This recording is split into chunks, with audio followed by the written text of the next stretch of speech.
बड़ा पेड़ बनाओ, रंगो हरा और भूरा। बाहर जाओ और दौड़, तुम्हें एक जोकर मिल सकता है। चित्र बनाओ तुम्हारे छोटे हाथों से, बाहर जाओ और देखो मिट्टी पत्थर और एक चित्र बनाओ तुम्हारे छोटे हाथों से, बाहर जाओ और घूमो, देखो मिट्टी पत्थर और रेत।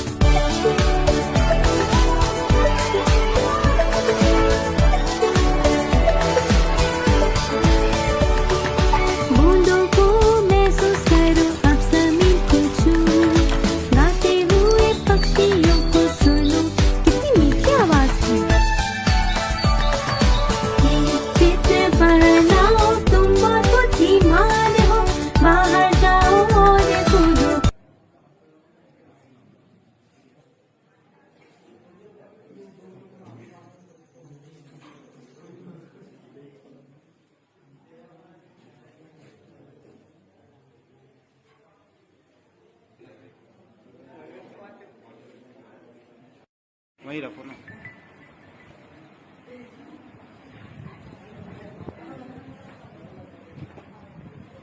ऊपर उठाओ बेटा। गजेंद्र, क्या नाम आपका?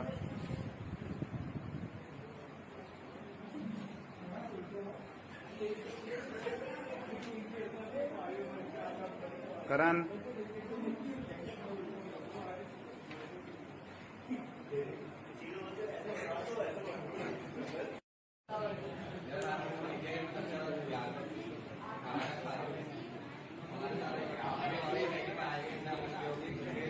जूम करो, जूम।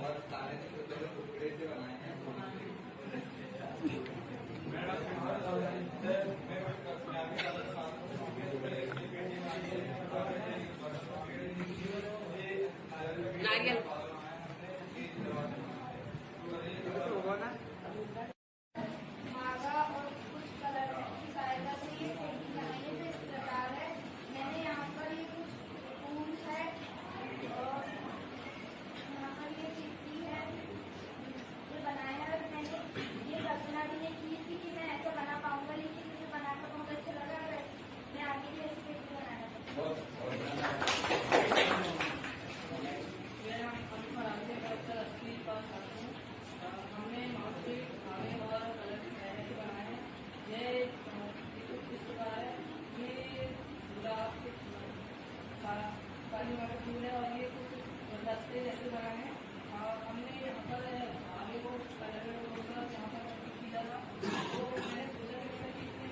क्षितिज पकड़।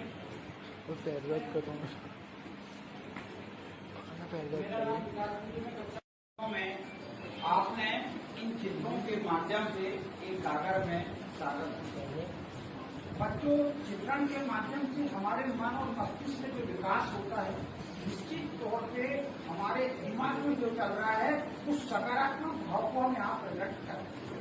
जैसा आपने देखा होगा कि हम किसी विषय वस्तु को यदि हम 20 मिनट सुनते हैं तो हम 20 मिनट सुनकर के उसको स्पष्ट वक्तव्य नहीं दे सकते, लेकिन चित्रों के माध्यम से जब हम उसी को आधा घंटा यदि देखेंगे तो निश्चित तौर पर हमें वह पूरा याद हो जाता है और हम उसको पूरा स्पष्ट रूप से हम प्रदर्शित कर सकते हैं। तो चित्रों के माध्यम से हम किसी भी कठिन से कठिन बात को हम सरल से सरल रूप में व्यक्त कर सकते हैं, जो हमारे सर्वांगीण विकास में भूमिका निभाता है।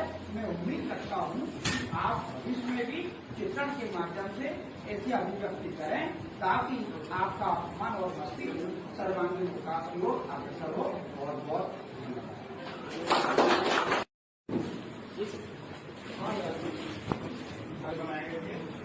और पेंटिंग में उनको कलेक्ट करेंगे, उनको इम्यूलेट करने का रिजल्ट रहेगा। और मैं रिक्वेस्ट करूँगा प्राचार्य महोदय से कि मंडे फर्स्ट जो है स्थान किया है उनको हम उस पर कवर करेंगे। ऐसा अब मैं सब लोग नाम अच्छा बिल्कुल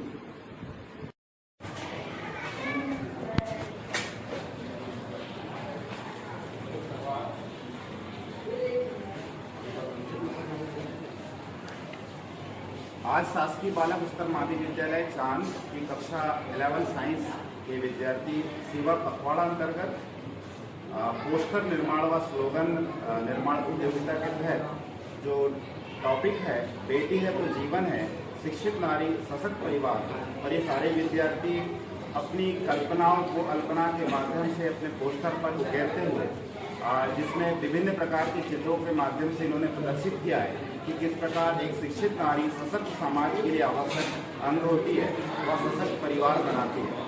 हम इन्हीं से देखना चाहेंगे कि इन बच्चों ने क्या बनाया है। मैं सीधे ले चलता हूँ इन बच्चों के पास।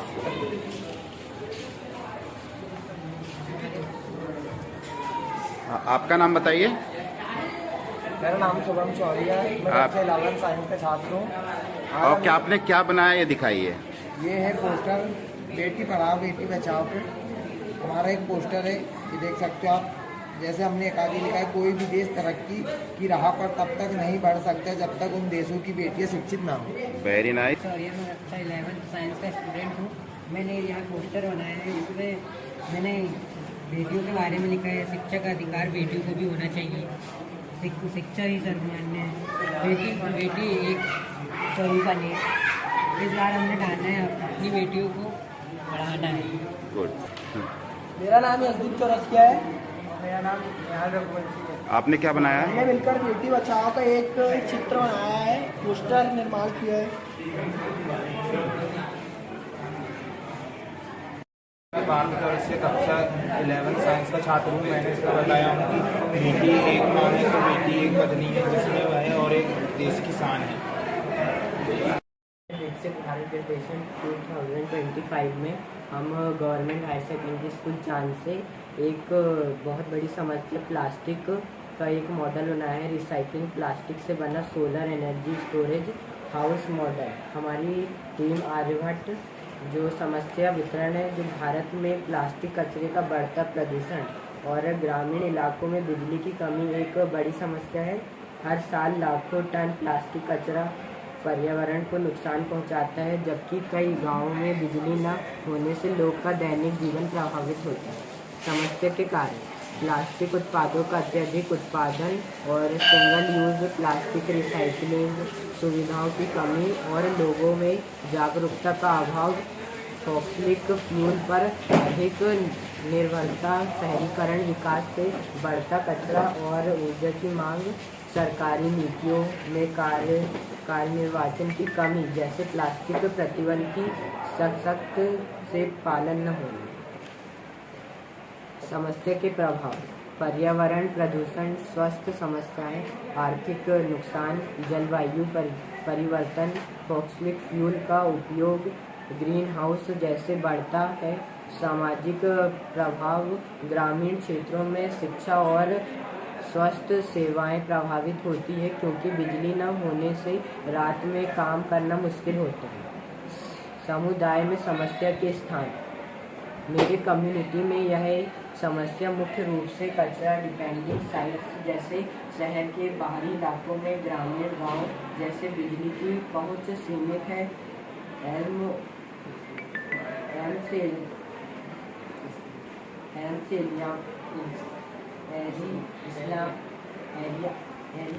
शहरों के गरीबी इलाकों में जहां प्लास्टिक कचरा इकट्ठा होता है, नदियों और झीलों के किनारे जहां प्लास्टिक प्रदूषण पानी को प्रभावित करता है, और स्कूलों या पार्कों के आसपास जहां कचरा फैला रहता है में पाई गई है। समस्या से प्रभावित लोग: गरीब परिवार और ग्रामीण निवासी जो बिजली की कमी से रात में पढ़ाई या काम नहीं कर पाते, किसान जिनको फसलें प्रदूषित मिट्टी से प्रभावित होते हैं, और बच्चे और महिलाएं जो स्वास्थ्य समस्याओं से ज़्यादा प्रभावित होते हैं।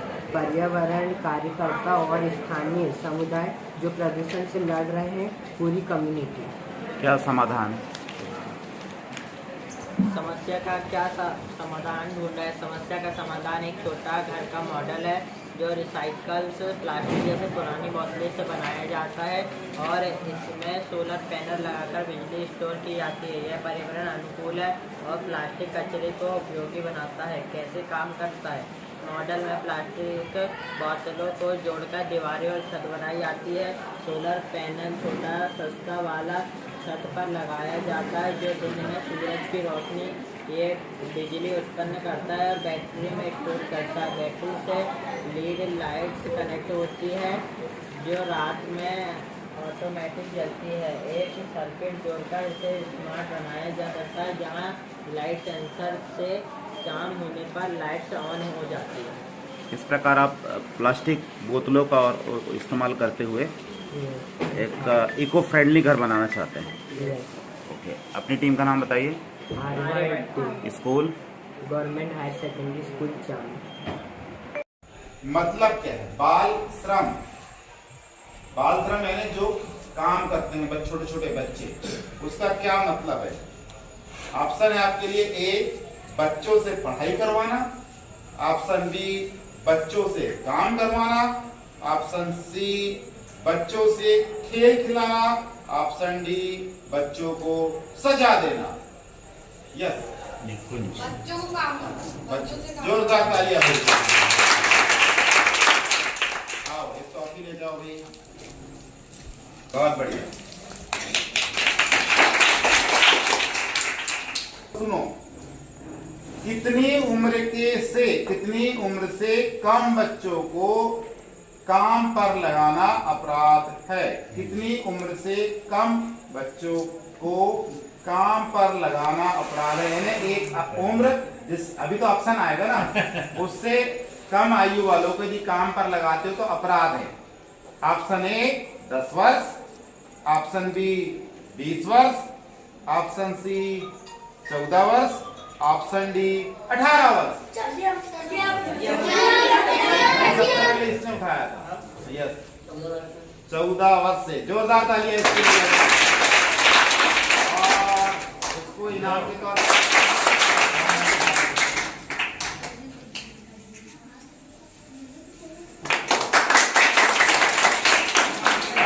ये रहा। बाल श्रम को अंग्रेजी में क्या कहते हैं? बाल श्रम को अंग्रेजी में क्या कहते हैं? मतलब बाल श्रम का अंग्रेजी में नाम क्या है? A, child marriage, child marriage. B, child labour. C, child play. D, child education. बोलने हाथ उठाया। यस, चल नेक्स्ट। Child labour. गुड, बहुत बढ़िया। आओ किया जाए।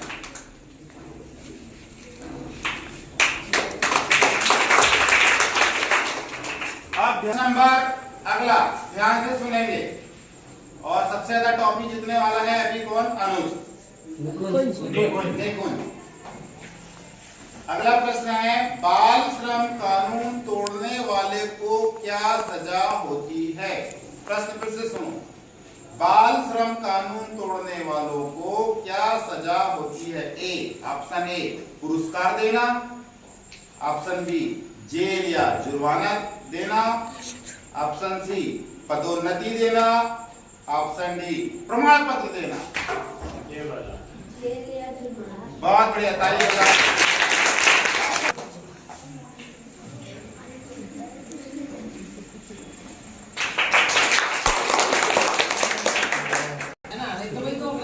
लैंगिक अपराध होता है उस पर सजा देने की बात जब करते हैं तो प्रश्न सुनेंगे ध्यानपूर्वक। पाक्सो कानून यानी जो बच्चे हैं उनके जो प्रति जो लैंगिक अपराध होता है उस कानून को बोलते हैं पाक्सो कानून। के तहत मामले की सुनवाई कौन करता है? पाक्सो कानून के तहत यदि कोई शिकायत होगी उसकी सुनवाई कौन करेगा? ये आपके ऑप्शन है, इससे आप लोग चूज करेंगे। ए, विशेष न्यायालय यानी स्पेशल जुडिशरी, ठीक है, एक विशेष न्यायालय, ऑप्शन ए। बी, सामान्य न्यायालय यानी जो सभी चलते, सभी लोग को न्याय मिलेगा वो वाला न्यायालय। नंबर सी, ग्राम पंचायत। और नंबर डी, स्कूल कमेटी। इनका उत्तर बिल्कुल गलत पाया गया।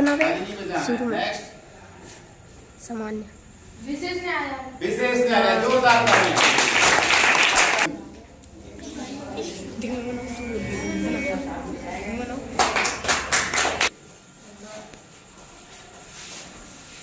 प्रश्न, अगला प्रश्न, शिक्षा का अधिकार अधिनियम शिक्षा का अधिकार अधिनियम, जिसको आरटीई कहते हैं, कब लागू हुआ?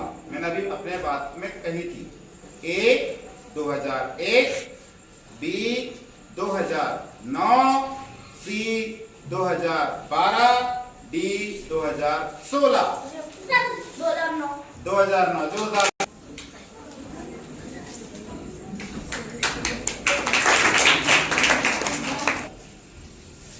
शिक्षा का अधिकार अधिनियम किसके लिए है?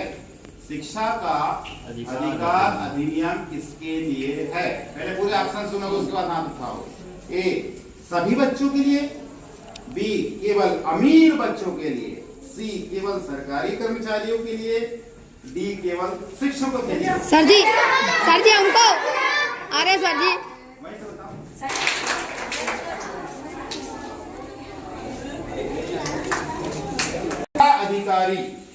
शिक्षा अधिकारी किस विभाग के अधीन काम करता है? शिक्षा अधिकारी किस विभाग के अधीन काम करता है? छठी वाले बताएंगे, दूसरा कोई नहीं बताएगा। ए पुलिस विभाग, बी शिक्षा विभाग। किन बताया सबसे पहले? चलो जोरदार ताली।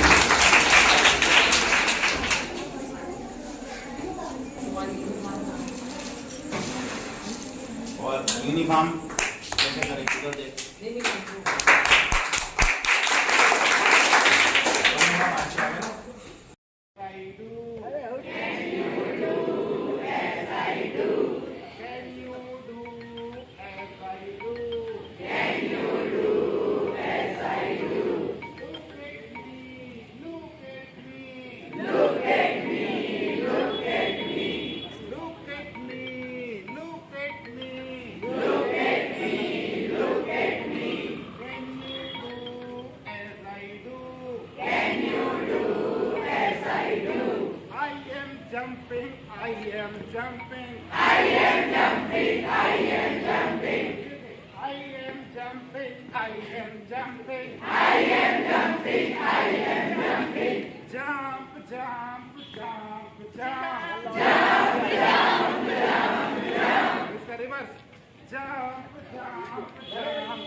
ईमानदारी के साथ। Can you do as I do? Can you do as I do? Look at me, look at me, look at me, look at me. I am running, I am running, I am running, I am running, I am running, I am running, I am running, I am running. अपनी जगह पे run, run, run, run, run, run, run, run, run, run, run, run, run, run, run.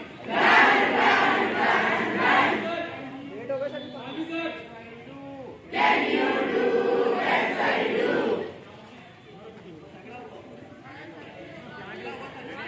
Let me. I am dancing, I am dancing, I am dancing, I am dancing. I am dancing, I am dancing, I am dancing, I am dancing. Dance, dance, dance, dance, dance, dance, dance, dance. Can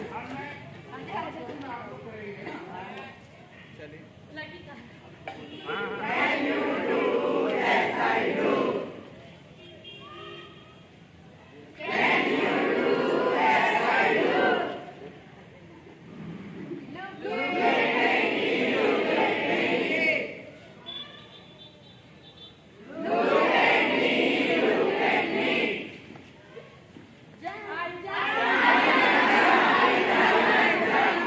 Jumping, I am jumping. I am jumping, I am jumping. I am running, I am running. I am running, I am running. I am dancing, I am dancing. I am dancing, I am dancing. Dance, dance, dance, dance. Dance, dance, dance, dance. आप लोगों ने बहुत अच्छा किया, ऐसे करोगे तो और भी गीत निकलते हैं। हाँ बच्चों, अपन लोग आज क्या करेंगे? गिनती सीखेंगे, है ना?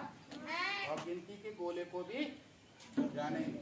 इधर क्या लिखिए, अपने गिनती लिखी है, और इधर क्या लिखा है, उसके गोले बने। कौन खेलेगा मेरे साथ? आ जाओ, मैं अपनी साइड ले लूं। हाँ, अभी क्या करेंगे, जिस नंबर पर हम जाएंगे उसको ढूंढ के बताएगी, है ना। ये आ गया भाई, मैं बहुत बढ़िया। अब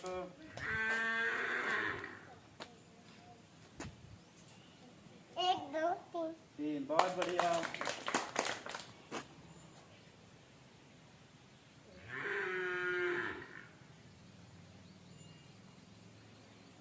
सही जगह नहीं गई है। हाँ, 8 हो गया। बहुत बढ़िया। हाँ,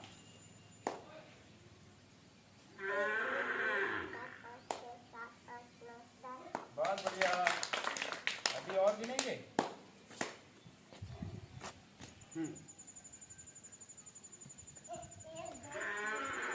बहुत बढ़िया। चलो एक बच्चा भी खिलाओ, इधर आ जाओ, धाकड़ घुमाओ। और उधर कौन खेलेगा? नहीं, ये छोटे बच्चे, जाओ अब खिलाओ, जरा कूद के खिलाओ। चलो चार्ज बुड़ो। बहुत बढ़िया, कूदो।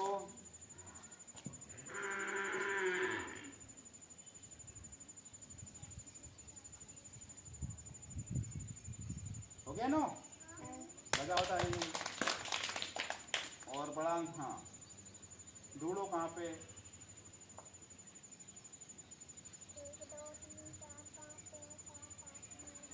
10। बहुत बढ़िया, और पढ़ो।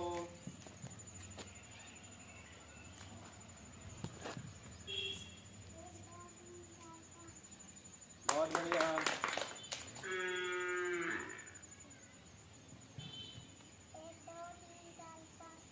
बहुत बढ़िया, ढूंढो ढूंढो ढूंढो। 1 2 3 4 5 6 7 बहुत बढ़िया।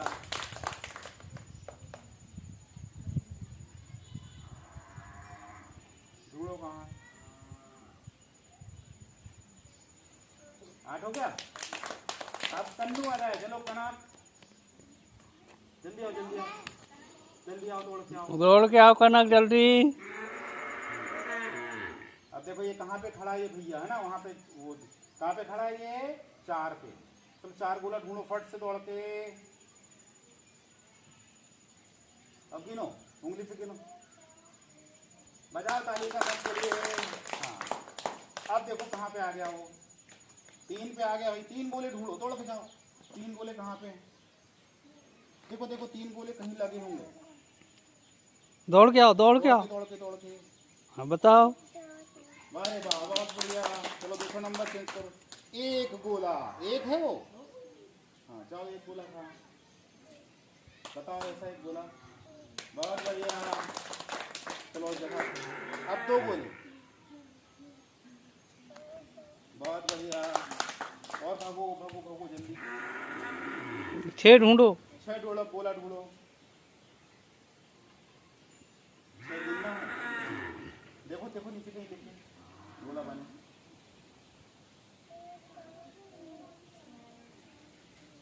ज्यादा है। दूसरा वाला देखो कहीं और, उसमें 8 है। हाँ, यहाँ ये गिनो गिनो गिनो। बहुत बढ़िया, ताली बजाओ उसके लिए। जाओ बैठो तुम। अब दूसरा बच्चा कोई, चलो तुम आओ। हाँ हाँ हाँ, चलो। नहीं आता? सीखना है ना। हाँ, चलो इसको खिलाओ।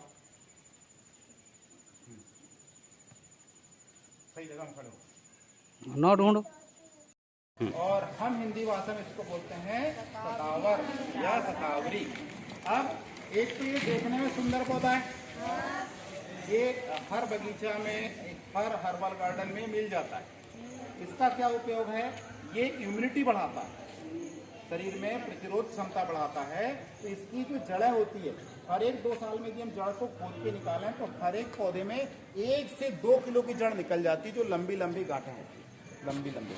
तो आयुर्वेद वाले क्या करते हैं, उस गांठों का पाउडर बनाते हैं, इसको हम शतावर पाउडर कहते हैं। विभिन्न बहुत सारी दवाइयों में इसका इस्तेमाल होता है, और जब दवाइयों में इस्तेमाल होता है तो ये लोग इसको खाते हैं। अब हम लोग क्या करते हैं, आप लोगों ने देखा होगा पोला का त्यौहार आता है ना, बड़का का दिन आता है, तो लोग इसको बांटते हैं, है ना, इसके नाम से बांटते हैं, नारमोद के नाम से बांटते हैं। ऐसे पौधों को हमें लगाना चाहिए, लगाना चाहिए ना। तो बताइए क्या पौधा है, क्या नाम इसका? हिंदी का नाम बताओ। सतावर का पौधा, क्या का पौधा है? सतावर का पौधा। और ये लगता कैसे है?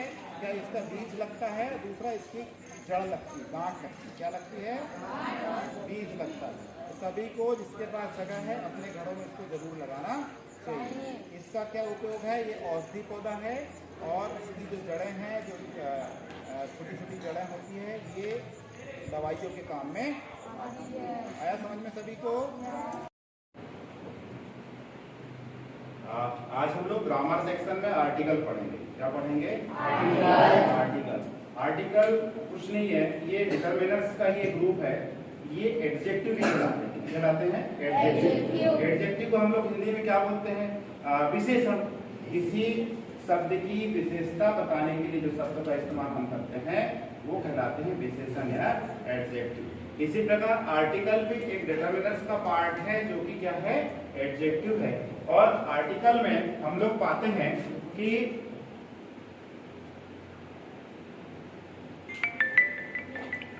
हम 2 प्रकार के आर्टिकल्स का इस्तेमाल करते हैं। कितने प्रकार के आर्टिकल्स? 2 टाइप्स के आर्टिकल्स का हम प्रयोग करते हैं। टाइप्स ऑफ आर्टिकल 2 प्रकार के आर्टिकल है। एक है इंडेफिनिट आर्टिकल, इंडेफिनिट आर्टिकल जिसको हम ए और एन कहते हैं। अब ए और एन किस जगह लगता है? जो कि एक सिंगुलर नंबर हो। कैसा हो? Singular number. जहाँ प्लूरल नंबर होता है या बहुवचन होता है वो आर्टिकल नहीं लगता। जहाँ पर एक वचन होता है और फर्स्ट पर्सन होता है वहां पर क्या लगता है? आर्टिकल लगता है। तो जो इंडेफिनिट आर्टिकल है वो ए और एन है। इसी प्रकार हम देखेंगे जो डेफिनिट आर्टिकल है वो द है। और डेफिनिट आर्टिकल में क्या आता है? हम ये पाते हैं कि कोई विशिष्ट चीज, कोई विशिष्ट ज्ञान, कोई विशिष्ट वस्तु, उसके पहले क्या लगता है? दा लगता है। विशिष्ट चीजों के पहले दा लगता है। और यहाँ पर जो सिंगुलर नंबर है, एक वचन है, उसके पहले ए और एन लगता है। अभी और हम आगे चलेंगे।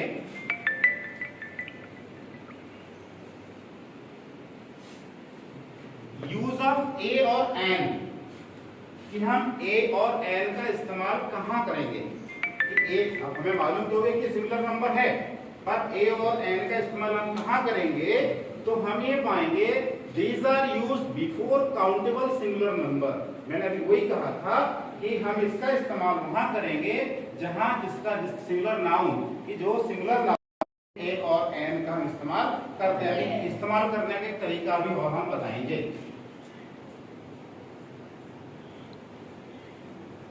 जैसे ए का हमने इस्तेमाल किया, अब ए का इस्तेमाल किया, ए का उपयोग कैसे करना है? कंसोनेंट्स उच्चारण से शुरू होने वाले नाउन के पूर्व करते। ऐसी संख्या जो कंसोनेंट्स यानी हम हिंदी में 2 प्रकार के उसको पढ़ते हैं, स्वर और व्यंजन। 2 अक्षरों को पढ़ते हैं। एक होता है, 2 हिंदी में क्या होता है? स्वर और व्यंजन। तो इंग्लिश में स्वर को बोलते हैं वॉवेल और इसको बोलते हैं कंसोनेंट्स। अब व्यंजन जो है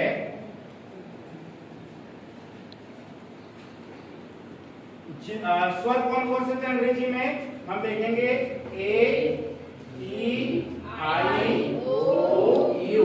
5 स्वर होते हैं, कुल 26 अक्षर होते हैं। कुल कितने अक्षर होते हैं? 26 अक्षर होते हैं। 26 अक्षर में 5 अक्षर जो होते हैं वो वॉवेल कहलाते हैं, स्वर कहलाते हैं। ए, ई, आई, ओ, यू। इसी प्रकार हिंदी में हम लोग 12 पढ़ते हैं। जितनी मात्राएं हैं वो सारी मात्राएं क्या होती है, हमारी स्वर कहलाती है। और बाकी शेष जितने बचते हैं 21 अक्षर वो कहलाते हैं कंसोनेंट। तो जिसका भी उच्चारण, ये नहीं देखना है हमको कि उसके पहले ये लगाएगी, उसका उच्चारण इनसे हो रहा है, इनका उच्चारण इनसे हो रहा है तो हम क्या लगाएंगे, एन। उसके पहले जिनका भी उच्चारण वॉवेल साउंड से हो रहा है, किससे हो रहा है, वॉवेल साउंड से हो रहा है, तो वहां पर हम लोग एन लगाएंगे। परंतु जिनका भी उच्चारण कंसोनेंट से हो रहा है, जैसे हमारा एक कंसोनेंट है, आप यहाँ देखेंगे आ कर, गा कैसे बना है, कंसोनेंट है, यानी ये व्यंजन है। आ मैं, माँ क्या है, व्यंजन है, कंसोनेंट है। यूनिवर्सिटी, अब इसको समझने वाली बात है, यूनिवर्सिटी में हम यहाँ देख रहे हैं कि ये तो वॉवेल है, परंतु यहाँ यू, जो यू बना है, ये किसका उच्चारण कर रहा है, या यज्ञ का, है ना। तो यहाँ पे या है, तो ये उच्चारण क्या आ गया इसका, कंसोनेंट। वॉवेल आया क्या, नहीं आया, इसलिए वॉवेल नहीं आया तो हम क्या लगाएंगे, ए। यदि यहाँ पर वॉवेल आता तो हम क्या लगाते, एन। फिर वन रूपी, अब देखिए वहां पर भी ओ आ गया, परंतु ओ आया पर उच्चारण क्या हो रहा है, प्रोनाउंसिएशन हो रहा है वाह, इसलिए इसके पहले क्या आएगा, ए। तो हम देखेंगे जहां जिन जिन नाउन्स का कंसोनेंट से उच्चारण होता है उसके पहले क्या लगाना है, ए लगाना है। इसी प्रकार हम लोग देखेंगे एन का उपयोग कैसे करेंगे। एन का उपयोग वॉवेल से उच्चारण होने वाले नाउन के पहले करते हैं, जिसका भी उच्चारण वॉवेल से होगा। वॉवेल साउंड क्या है, ए ई आई ओ यू, ये वॉवेल साउंड है। हम देखेंगे एन, एंड, ए से उच्चारण हो गया, ठीक है, एन लगेगा। एलिफेंट तो एन लगेगा, ई आ रहा है। ऑक्स, आ आया, स्वर आ गया, तो एन लगेगा। कैपिटल में एम ए से बना, तो क्या वॉवेल साउंड आया, ए एम, तो क्या लगेगा, एन लगेगा। एस पी कैसा, ए से, एस ए आया, इसलिए इन सभी में जिसका भी उच्चारण, जिन नाउन्स का उच्चारण वॉवेल होगा उसके पहले क्या लगेगा, एन लगेगा। तो ये इस प्रकार हमें ये देखना है। हम 3 आर्टिकल्स को पढ़ते हैं, ए एन और डी को। ए एन जो है ऐसे नाउन्स जो कि जिसकी हम विशेषता बताते हैं, परंतु वो सिंगुलर नंबर होना चाहिए। कौन सा होना चाहिए, एक वचन। बहुवचन में कभी हमारे आर्टिकल नहीं लगते हैं। अब दा का उपयोग देखिए, दा जो है दैट शब्द का बना हुआ है, दैट से बना है। दा किससे बना है, दैट से बना है। इसका उपयोग हम पर्टिकुलर के साथ करते हैं। पर्टिकुलर नाउन है एक विशेष नाउन, जैसे हम हैं हिमालय, तो एक ही हिमालय है, तो हम क्या कहेंगे उसको, द हिमालय। हम जैसे कहें नर्मदा नदी, नर्मदा रिवर, तो हम क्या कहेंगे, द नर्मदा रिवर। तो उसके पहले जो पर्टिकुलर नाउन है उसके पहले हम दा लगाते हैं, वो है सिंगुलर हो या प्लुरल हो, वॉवेल हो या कंसोनेंट शुरू हो, इसका इसमें कोई संबंध इनका नहीं है। या तो वो सिंगुलर नाउन हो सकता है, प्लुरल नाउन हो सकता है, उसका साउंड जो है प्रोनाउंसिएशन वॉवेल हो सकता है, कंसोनेंट हो सकता है। हम उसके पहले दा लगाएंगे यदि वो क्या है, विशेष पर्टिकुलर नाउन है। तो जैसे द बॉय, बॉय पर्टिकुलर है, ऐसा नहीं है, द एनिमल नहीं है, स्पेशल बॉय के लिए है, तो हम क्या लगाएंगे, द बॉय, द बॉयज। ये क्या हो गया, यहाँ सिंगुलर हो गया, यहाँ पे क्या होगा, प्लूरल हो गया, ढेर सारे हो गए। फिर द एलिफेंट,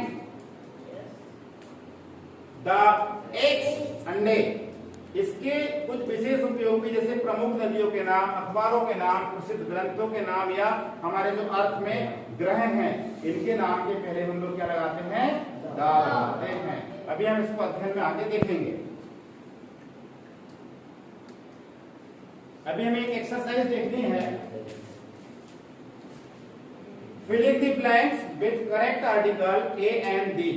हमें भरना है, इसमें तीनों चीज देखना। यदि प्रोनाउंसिएशन वॉवेल से हो रहा है तो हम क्या लगाएंगे, एन। प्रोनाउंसिएशन कंसोनेंट से हो रहा है तो ए, और कोई पर्टिकुलर नाउन है तो the. My mother is engineer, क्या आएगा? ई से एन आएगा, क्या आएगा? यहां पर क्या लगाएंगे आप लोग? Tendulkar is greatest batsman of all time. ये कैसा है? पर्टिकुलर नाउन है, विशेष है, तो यहां पर क्या आएगा? द। फिर ही इज, अब देखिए HONEST है, इसको हम इसका प्रोनाउंसिएशन करते हैं ऑनेस्ट। ऑनेस्ट नहीं बोलते, क्या बोलते हैं? ऑनेस्ट बोलते हैं। तो ऑनेस्ट बोलेंगे तो यहां पर क्या आएगा? मैन। डोनाल्ड इज यूरोपियन, यहां पर ई का उच्चारण नहीं हो रहा, यहां पे हो रहा है या का, इसलिए क्या आएगा? ये बना रहा है कंसोनेंट, यहां पे आएगा ए।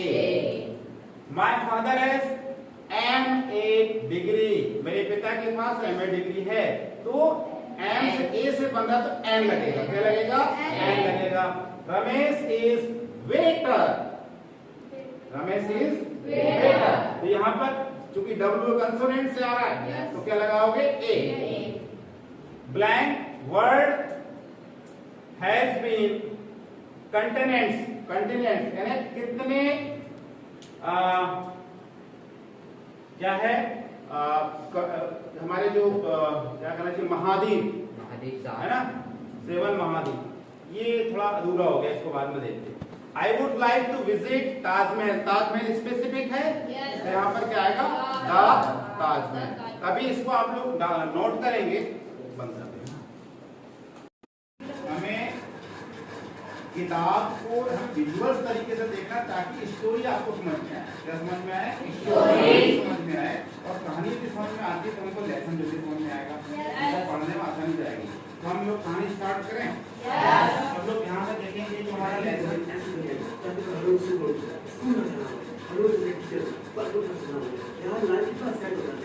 तुम्हारे मन में भी ऐसे ख्याल आ रहे हैं तो आज से लेकर 122 के पास का ईयर की 2157 जहाँ वहाँ के बच्चे यहाँ स्कूल में जाते हैं पढ़ने के लिए, सब घर में पढ़ाई कर रहे हैं, मतलब इंसानों की जगह रोबोट पर आने बच्चों को। बट तो पहले जानते हैं स्टोरी में the character and then story start करते हैं। तो पहला कैरेक्टर हमारी छोटी सी 11 साल की बच्ची माली, जो कि स्टोरी का मेन कैरेक्टर है। दूसरा 13 साल का टॉमी, नाम पे बच्चा ना यार मैंने भी बात देखी, लेकिन मेरे बच्चे पड़ोसी होती मेरी, और मैं उसके साथ बट है। तो थर्ड कैरेक्टर है वो Mrs John, character is mechanical teacher, एक रोबोट है, इंसान बनाते हैं रोबोट का। मैं तो अभी बेरोजगार हूँ, मुझे तो पक्का बेरोजगार हूँ। आखिरी कैरेक्टर है काउंटिंग इंस्पेक्टर, यू होता है मैकेनिकल रोबोट ठीक करता है, कैरेक्टर के डिटेल्स को मैनेजमेंट बताते हैं और स्टोरी कॉन्फ्लिक्ट होने को रोबोट पर आने बच्चों को। बट तो पहले जानते हैं स्टोरी में the character and then story. पहला कैरेक्टर हमारी छोटी सी 11 साल की बच्ची मार्गी कैरेक्टर। दूसरा 13 साल का टॉमी, भाई हमारा मार्गी का पड़ोसी और फ्रेंड। यार मैंने भी बात देखी, लेकिन मेरे मदद में मेरी पड़ोसी होती है और मैं उसके साथ तो थर्ड कैरेक्टर है वो फोर्थ कैरेक्टर है मैकेनिकल टीचर, इंसान को रिप्लेस कर दिया, इंसान बनाते हैं रोबोट बनाते हैं। रोबोट है बेरोजगार हो, टीचर को पक्का बेरोजगार होगा। आखिरी कैरेक्टर है काउंटिंग इंस्पेक्टर, यू कैरेक्टर है रोबोट कैरेक्टर के डिटेल्स को मैंने बताता हूँ, पर स्टूडेंट ऑफर होने को तुम मुझे बता दें कमेंट्स में। अगर नहीं बता रहे ना तो तुम्हारा क्रश देखो तुम्हें मिलेगा नहीं, तो जाओ कमेंट्स पे क्रश का नाम और ऑथर के नाम दोनों बताइए। हम बताते हैं स्टोरी के बारे में। अब कहानी का शुरुआत होता है 17th May 2157, जहाँ वहाँ की रात को अपने डायरी पे कुछ लिख रही होती है। हमारी पूरा डायरी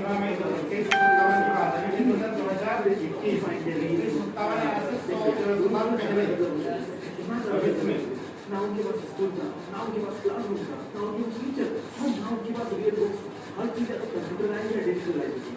हम लोगों ने जिंदगी में रियल बुक देखी, इस टाइम में मार की डिग्री होती है कि आज हमने कोई रियल बुक नहीं, और ये सोचते याद कर देते हैं दादाजी ने जब वो छोटे थे तो उनके दादाजी बताया था उनके समय में ना स्कूल से दादा के दादा प्रिंट होता है, और दिखाया जाता है मार्गी और टॉमी पुराने की किताब के ऊपर टॉमी उस किताब के पंडों को पलट रहा था तो जो पंडों में जितने वर्ड्स थे ना वो मूव नहीं कर रहा था, जैसे ही उसकी स्क्रीन पे नॉर्मली करता था तो बार बार एक पन्ने पलटा रहा था और दोबारा वापस आगे देगा तो जो वर्ड जहाँ था वही है क्योंकि ये स्क्रीन नहीं थी। और ये देखिए टॉमी की लाइफ में देखा नहीं चल रहा है तो जमाने के लोग पेपर को एक्टर होगा क्रिएट करते हैं इतने समझना एनिमेट को कर रहे हैं तो कैसे प्रोजेक्ट के दोस्त यहाँ पे हजारों और अगर तुम चाहो सिर्फ ऐड कर सकते हो मार्गी को एलिमेंट्स के बारे में भी समझ आने क्योंकि थोड़ी लेवल है क्योंकि टॉमी तेरे सामने था उसे आइडिया था एलिमेंट्स के बारे में बट क्योंकि मार्गी को अपने बातों से एग्री करती है अब पूछती है तुम्हें किताब कहाँ मिला टॉमी कहता है कि मुझे इधर के एक्ट को मिला मुझे एडिट नहीं पता तुमने नेटफ्लिक्स पे या मूवीज को देख ली ये भूतों का विवेक जगह है यूरोप में जितने घर होते हैं उन घरों के ऊपर स्टोर हाउस करके होते हैं जहाँ पे चीजें रखते हैं और उसी को एंटी किया और जो मैं बताया ये एंटी क्या है भूतों का विवेक है तुम कोई भी हॉरर मूवी देखो यार एंटी को बुद्धि मिलेगा क्या बैठो इसको आगे पूछती है और आप इसके बाद तो टॉमी आगे से तो आज ऐसे ये कहानी पढ़ने वाले हैं और देखने वाले हैं कि आज से 100 साल बाद 150 साल बाद कैसा हमारा एजुकेशन सिस्टम रहेगा। चलो यार कहानी को शुरू करते हैं। आज के चैप्टर का नाम है द फन दे हैड। इसका नाम होता है टॉमी। वो रात में आराम से बैठकर डायरी में लिख लेती थी। तो 17 मई 2157 की रात थी और उस दिन वो अपने डायरी में लिखती है Tommy found the real book, यानी आज टॉमी को एक असली बुक मिला है। असली बुक? अरे हाँ भाई, यही अपना पेपर प्रिंटेड बुक, क्योंकि उस समय तक बुक है ये सब नहीं चल रहा होता है। इसीलिए मार्गी अपने डायरी में लिखती है कि आज टॉमी को एक रियल बुक मिला है। वो बुक काफी पुरानी थी और मार्गी के दादाजी जो थे ना वो कहा करते थे कि जब वो छोटे थे तो उनके दादाजी उनको सुनाते थे, उनको बताते थे कि जब हमारे जमाना हुआ करता था तो हमारे जमाने में सारी कहानियां जो है वो पेपर पे ही लिखी हुई आती थी। मतलब मार्गी के दादाजी जो थे ना वो बताते थे कि हमारे जमाने में तो पेपर पे ही सारी कहानियां होती थी। लेकिन देखिए आजकल के बच्चे को टीवी में ही लगा रहते हैं। मतलब ऐसा डायलॉग उनका होगा, वो लोग बुक की पेज को पलटते हैं, बुक की पेज जो किया पूरी येलोइश हो चुकी थी और उसमें रिक्टर द्वारा आ गया देखो लाइन एंड से रिक्टर था पुरानी किताब हो गई था ना, वो बहुत का पुराना होता है यार इसीलिए। और एक चीज उन लोगों को बहुत ज्यादा हैरान कर रही थी कि जो वर्ड्स थे उस बुक में लिखे हुए वो मूव नहीं कर रहे थे, क्योंकि ये स्क्रीन वाले वर्ड्स बनते हैं उसमें का वर्ड जो है ना वो मूव करती है। मतलब एक लाइन आया उसको जैसे तुमने पढ़ा वो चला जाएगा और फिर दूसरा लाइन आएगा। लेकिन हमारे पेपर प्रिंटेड हमारे फिजिकल बुक में क्या होता है, एक बार में जो लाइन छप गई वो छप गई, वो तो यहाँ मिटेगी नहीं। और ये चीज देखकर मुझे बहुत ज्यादा हैरान थी, क्योंकि अब वो जैसे ही एक पेज पढ़ते हैं और दूसरा पेज पढ़ने की कोशिश करते हैं, लेकिन वापस से वो जो पिछले वाले पेज पे आते हैं तो देखते हैं कि वो एज इट इज लिखी हुई है। और ये सारी चीजें लोगों को हैरान कर रही थी कि ऐसे कैसे हो रहा है ये। फिर टॉमी कहता है ठीक क्या बकवास चीज है ये, इस पेपर प्रिंटेड बुक को एक बार पढ़ने के बाद लोग फेंक देते होंगे, लेकिन हमारे टेलीविजन में मिलियंस ऑफ बुक्स हैं और उसमें आप लोग और ज्यादा ऐड भी कर सकते हैं। जब हम कोई चीज पढ़ने की मन करे तो मैं डाउनलोड कर लूंगा, सुनिए और पढ़ लूंगा और हमें टेलीविजन को फेंकना भी नहीं पड़ता है। लेकिन ये तो कोई बुक को फेंक देते हैं। तो टॉमी के अकॉर्डिंग जो पेपर प्रिंटेड बुक है जो आज के जमाने में हमारे रियल लाइफ बुक है यार वो बहुत ही बकवास बुक है, क्योंकि यार उसको हमको एक बार पढ़ने के बाद फेंक देते हैं। टॉमी हमारे फिजिकल बुक को अपने ई बुक से कंपेयर कर रहा है। मार्गी भी हमें आपको कहते हैं कि हाँ तुमने बिल्कुल सही कहा, हमारे भी तो ऐसा होता है, इनमें तो ऐसा होता है। तो बहुत डिस्कशन में लगे होते हैं। टॉमी को तुम्हें ये बुक कहाँ से मिली? मेरे घर में। वो घर की तरफ इशारा करता है, क्योंकि वो पढ़ने में बहुत ज्यादा बिजी होता है, तो बस बिना देखे हुए वो इशारा कर देता है कि देखो मेरे घर में मिली है। वो बुक उसके घर के एटिक में मिलता है। एटिक एक तरह का जगह होता है जहाँ पे पुराने सामान फेंके हुए रहते हैं, रखे हुए रहते हैं, स्टोर रूम लाइक। मार्गी होती है स्टोर के बारे में, क्या स्कूल के बारे में? स्कूल के बारे में कौन लिखता है यार? ओह आई हेट स्कूल। मार्गी हमेशा से स्कूल में नफरत करती थी और अब तो स्कूल के नाम से और भी ज्यादा नफरत करती है, क्योंकि जो उसका मैकेनिकल टीचर है ना वो उसको टेस्ट पर टेस्ट दिए जा रहा है और उसका मार्क्स कर रखे आई नहीं रहे, दिन पर दिन उसका मार्क्स गिरते ही जा रहे और इसीलिए वो स्कूल को बहुत ज्यादा हेट कर रही है। उसकी माँ भी इस बात से बहुत ज्यादा परेशान है कि दिन प्रतिदिन उसका मार्क्स इतना क्यों गिर रहा है और इसीलिए वो काउंटिंग इंस्पेक्टर को बुलाती है। यहाँ पर इंस्पेक्टर का मतलब मैकेनिक है, जो उस मैकेनिकल टीचर को ठीक करेगा, क्योंकि मार्गी की माँ खुद से तो उस मैकेनिकल टीचर को ठीक नहीं कर सकती, इसीलिए एक स्पेशलिस्ट को बुलाती है जो उसको ठीक कर सके। वो इंस्पेक्टर एक छोटा सा इंसान था जिसका गोल और लाल चेहरा था, उसके पास स्कूल का एक बॉक्स था और काफी सारे वायर्स थे। तो मार्गी को एक एप्पल देता है कि लो बेटा एप्पल खाओ, तब तक मैं तुम्हारे टीचर को ठीक करता हूँ, और जाके उसके टीचर को निकालता है। मतलब उसके टीचर को ठीक करता है, कचरा होगा, तारा जोड़ रहा होगा, उसको कर रहा होगा। और इधर मार्गी भगवान से ये दुआ कर रही थी कि हे भगवान कुछ ऐसा करो कि इस इंसान से ये मैकेनिकल टीचर ना बने। मतलब मार्गी ये चाह रही थी कि जो इंस्पेक्टर है उससे ये मैकेनिकल टीचर ना बने और इस मैकेनिकल टीचर को बदलना पड़े ताकि उसको कुछ दिन छुट्टी मिल जाए तो आराम से वो रह सके टेस्ट ना दे। हमें भी स्कूल नहीं जाना होगा तो हम भी भगवान से प्रेयर करते थे, हे भगवान बारिश कर दो, ठंड का मौसम है बहुत ज़्यादा ठंड कर दो कि स्कूल ही न जाना पड़े। तो सेम यार मार्गी भी सोच रही है, लेकिन ऐसा कुछ होता नहीं है। कुछ ही घंटे बाद इंस्पेक्टर जो है उस टीचर को बना देता है और फिर से एक बड़ा सा ब्लैक कलर का खरूच का मशीन तैयार हो जाता है जहाँ पर यह सारे लेसन होते हैं, जो भी लेसन होते हैं ना वो वहाँ पर शो हो रहे होते हैं, क्वेश्चन वहाँ पर पूछे जा रहे होते हैं। और ये देखकर मार्गी बहुत ज़्यादा उदास हो जाती है, यार तेरी फिर से पढ़ना पड़ेगा। मार्गी को सबसे ज़्यादा उस स्लॉट से मतलब थी जहाँ पर उसको होमवर्क को इंसर्ट करना होता है, क्योंकि यार हमें भी अपना होमवर्क करना और टीचर को दिखाना पसंद नहीं होता है, वैसे ही मार्गी को भी पसंद नहीं है। और इसीलिए वो कहती है कि मुझे वो स्लॉट बहुत ही ज़्यादा क्या लगता है जहाँ पर मुझे होमवर्क को टेस्ट को सबमिट करना होता है। मार्गी को अपना होमवर्क पंच कोड में लिखना होता है और ये चीज़ वो 6 साल की उम्र से सीख गई थी। पंच कोड हो सकता है या एक कंप्यूटर का लैंग्वेज वगैरह होगा उस टाइम में जिसमें उसका को लिखना होता होगा। और मैकेनिकल टीचर पूरे के सारे मार्क्स कैलकुलेट करके मार्गी के सामने दे देता है। बहुत ज़्यादा बकवास है, मैकेनिकल पे टाइम ही नहीं देता है, तुरंत से सारे ग्रेड्स को कैलकुलेट करता है और उसके सामने बताया जाता है कि देखो बेटा तुम्हारा इतना मार्क्स आया है। मान लो अगर तुम्हारा भी टेस्ट होता है तो कम से कम तुम्हें 1-2 दिन टाइम तो मिलता है तब जाकर तुम्हारा रिजल्ट आता है, लेकिन इसका रिजल्ट तो तुरंत आ जाता है हैंड टू हैंड। वो इंस्पेक्टर अपना काम खत्म करने के बाद मार्गी का सर को पकाता है और उसकी माँ से कहता है कि देखिए मिसेस जोन्स, इसकी कोई भी इसमें गलती नहीं है, क्योंकि जो मैकेनिकल टीचर है ना उसकी ज्योग्राफी का सेक्टर जो है वो थोड़ा सा हाई लेवल का हो गया है और इसीलिए इसके मार्क्स दिन प्रतिदिन गिरते जा रहे हैं। लेकिन चिंता करने की कोई बात नहीं है, मैंने उसको एडजस्ट कर दिया है और इसके लेवल पर ले आया है। इसका एवरेज 10 ईयर का लेवल है और इसी लेवल पे मैंने उसको सेट कर दिया है। एक्चुअली भी इसका ओवरऑल परफॉर्मेंस सही है, तो चिंता करने की कोई बात नहीं है। और वो फिर से मार्गी के साथ पैसा फंसाता है और ये बात सुनकर मार्गी बहुत ज़्यादा निराश हो जाती है, क्योंकि उसको ऐसा लग रहा होता है कि जो उसका ज्योग्राफी का सेक्टर है उसको वो खोल कर ले जाएंगे और कुछ दिन बाद फिर से बनाकर ला कर ठीक करके डालेंगे। जैसा कि एक बार टॉमी के टीचर के साथ हुआ था। जो टॉमी का हिस्ट्री का टीचर था वो कम्प्लीटली ब्लैंक हो गया था, एकदम काला पड़ गया था। तो जो इंस्पेक्टर उसे ठीक करने आया था वो उसको निकाल कर, उस हिस्ट्री के टीचर को निकाल कर लेके गया था और 1-8 महीने बाद आया था उसे लेकर। और मार्गी भी यही उम्मीद कर रही थी कि जो उसका ज्योग्राफी का सेक्टर खराब हो गया है तो 1-8 महीना बाद आएंगे, तब तक मैं चिल करूंगी। लेकिन ऐसा कुछ हुआ नहीं, तुम्हारी बहुत ज़्यादा डिसअपॉइंटेड हो गई। और किसी ने टॉमी से कहती है कि स्कूल के बारे में कौन लिखता है यार।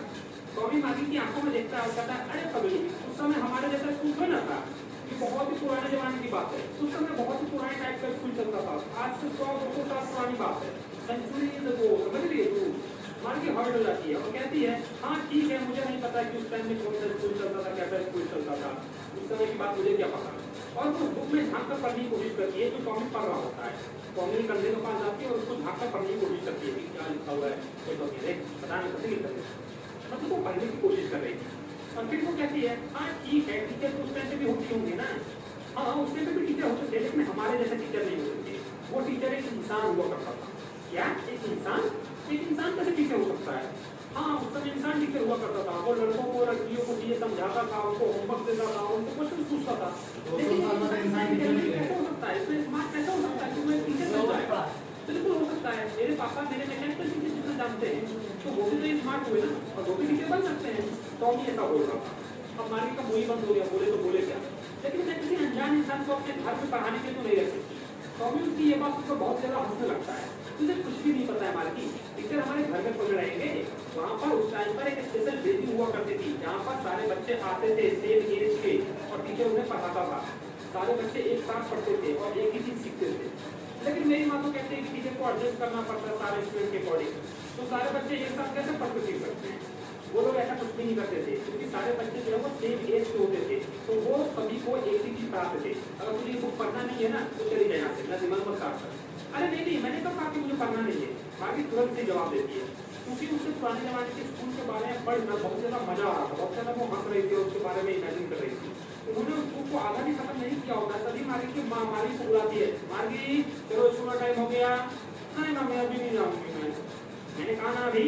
मिसेस जोन्स यानी कि मार्गी की माँ ऐसा बोलती है। और हो सकता है कि टॉमी की क्लास का टाइम भी हो गया हो, तो मार्गी टॉमी से कहती है कि क्या हम लोग थोड़ा सा और स्कूल को पढ़ सकते हैं स्कूल के बाद साथ साथ। टॉमी एकदम फूल बनते हुए कहता है हाँ ठीक है देखते हैं, पढ़ना होगा पढ़ेंगे, नहीं पढ़ना होगा नहीं पढ़ेंगे। और लोग सिटी भी आते हुए चल जाता है। सिटी भी आते हुए बुक को अपने हाथों में दबाता है और चल जाता है। मार्गी का जो स्कूल रूम था वो जस्ट उसके बेडरूम के राइट साइड में था। मैकेनिकल टीचर और इंतजार कर रहा था। वो हमेशा इसी टाइम पर पढ़ती थी, सिर्फ सैटरडे और संडे को छोड़कर, क्योंकि उसकी माँ का मानना था कि अगर बच्चे सेम टाइम पर पढ़ेंगे तो ज़्यादा अच्छे सीख पाएंगे। मालवी का मैकेनिकल टीचर लिखता है कि आज हम लोग अर्थमेटिक लेसन में प्रॉपर फ्रैक्शन को ऐड करना सीखेंगे। प्लीज आप अपने कल का होमवर्क स्लॉट में प्रॉपर तरीके से इंसर्ट कर दें।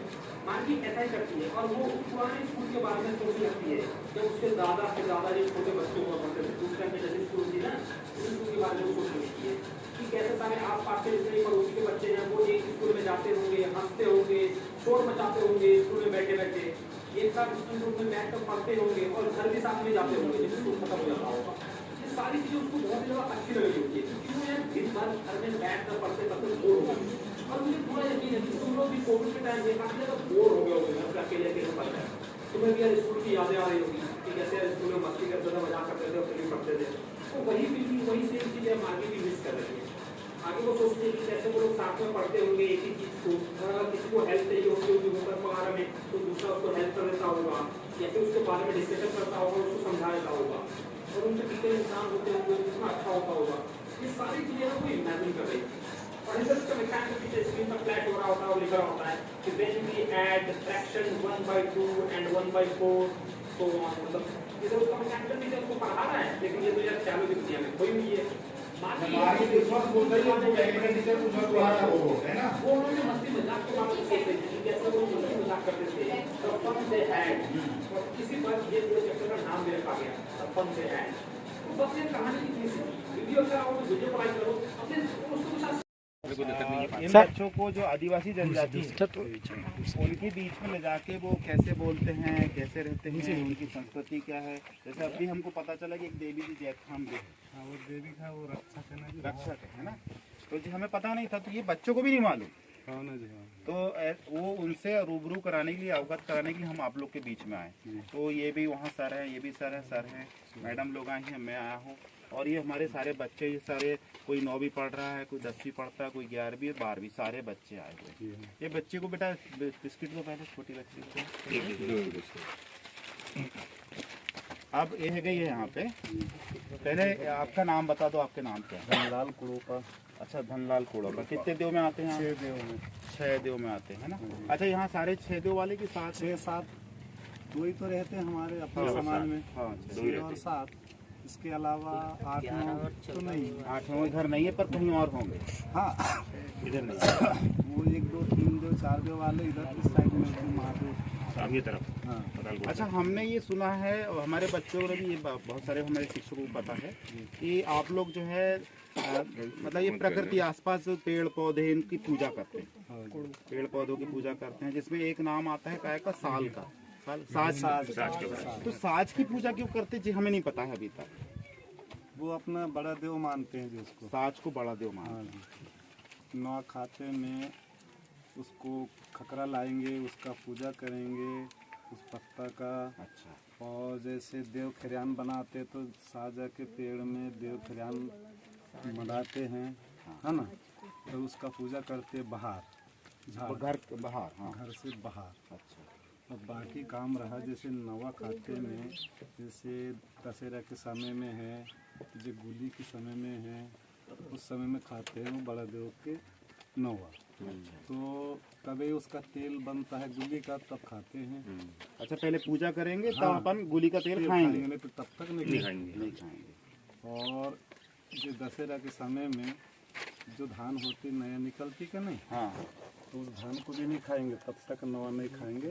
तो नौती चावल की, तो चावल निकाल के और चावल बनाएंगे, और फिर खाएंगे। तो जब से शुरू नौते चावल खाना शुरू चालू करेंगे, बड़े देव को पूजेंगे, और बड़े देव हमारे साथ में रहते हैं, तो वहाँ उसके बाद अपन कोई भी नवा काम करेंगे। नवा माने नया, नवा यानी नया। जैसे घर में भी कोई काम कार्य रहा, भैया अपना पहले नवा कने कर लो, अपना घर सफल कर लो, उसके बाद में आगे कदम डालेंगे। कोई भी काम नहीं तो जब तक नहीं यानी वो सबसे।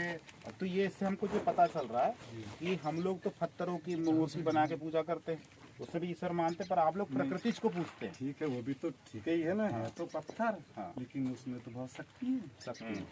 पत्थर तो है, उठा के फेंक देते अपन। हाँ। पर नहीं, शक्ति तो माना जाएगा। अच्छा, आपके गांव का नाम रगड़ा। हाँ जी। और यहाँ रगड़ा देव भी है। हाँ जी। ये कौन से देव हैं? मतलब ये रगड़ा देव करके, मतलब अपने को तो पता नहीं, फिर सियाने लोग कह रहे थे कि रगड़ा देव। हाँ। रगड़ा देव पहले ऊपर था बोल रहे थे, पहाड़ पे। हाँ, पहाड़ के ऊपर। तो कोई भाई उससे चढ़ के नहीं हो रही थी पहाड़ पे, तो सतयुग में उस भाई ने कुछ मंत्र पड़ी होगी कि भाई रगड़ा देव महाराज मेरे से चढ़ के नहीं हो रहा, तो इधर ही आ जा। तो वो सतयुग में नीचे आ गया। आपको बोलना है अब गोंडी भाषा। गोंडी भाषा में कुछ सुनाओ उधर। अब पानी नहाते हैं, भोजन करने को बोलते हैं, जानवर को खेत ले जाने की बात करते हैं, या कोई काम हम कर रहे हैं, ऐसे शब्द मतलब उनको कैसे बोलेंगे आपकी भाषा में?